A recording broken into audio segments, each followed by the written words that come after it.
Today is another Fast Break episode, and as I am celebrating 5 years of sobriety this week, the 5 questions are all sobriety focused. So, question number 1: did you use a program to get sober? Yes, I absolutely did. I used the Luckiest Club, Laura McCowan, and we both actually celebrated 5 years this month of May. So I don't care what program you use, but as Laura says, in the community, which I am still a member of and regularly attend meetings, you can't do it alone. There were many times that I did try to quit drinking, but until I actually joined a community and followed a program, I did not maintain consistent sobriety. There are a lot of programs out there. It has definitely evolved over the years. This is a virtual program, which 5 years ago, we were in the middle of a pandemic and there were no in-person meetings. I honestly think it saved me because I don't know that I would have shown up at an in-person meeting.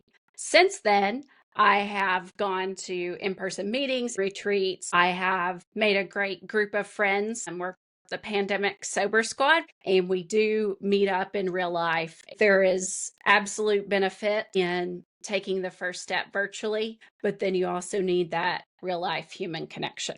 Question 2 is a segue of question 1. What quit lid books do you recommend? Laura's book, We Are the Luckiest, I've read 3 times. Her second book, Push Off From Here, is a great follow-up looking at really the 8 tenets and foundation of her program. Holly Whitaker's Quit Like a Woman and Amy Dresner's My Fair Junkie are my favorites. Amy's book is a bit harsher and more real, and that's what I love about it and I love about her. Nikki Sixx's Heroin Diaries is also a favorite of mine. I went with some pretty hardcore quit lit.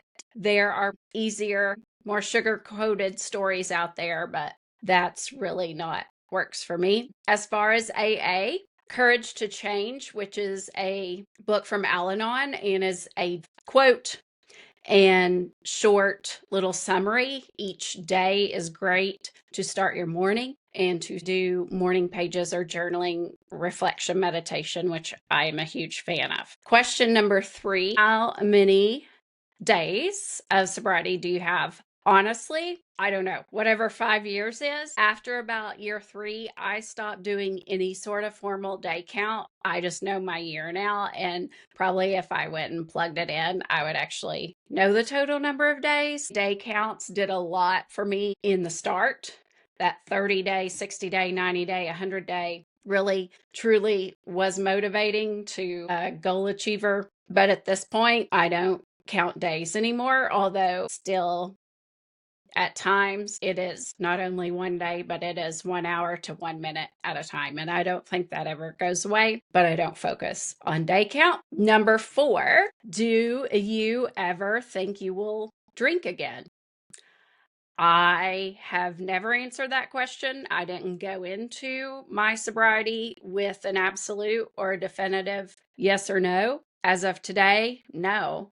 I'm not going to drink today. I have absolutely no desire to drink today. I don't work in absolutes around this. It's what many old timers will tell you and saves you.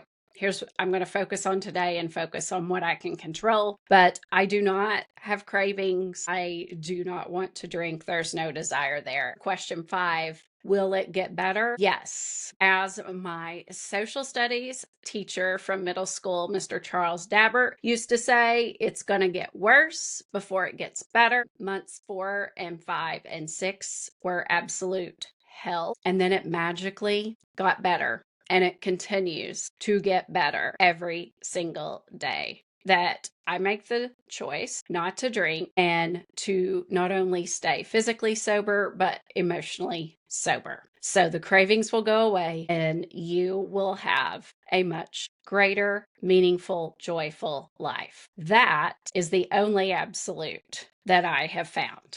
Thanks for joining this fast break. I'm Amanda Yance, and this is your 5 on 5.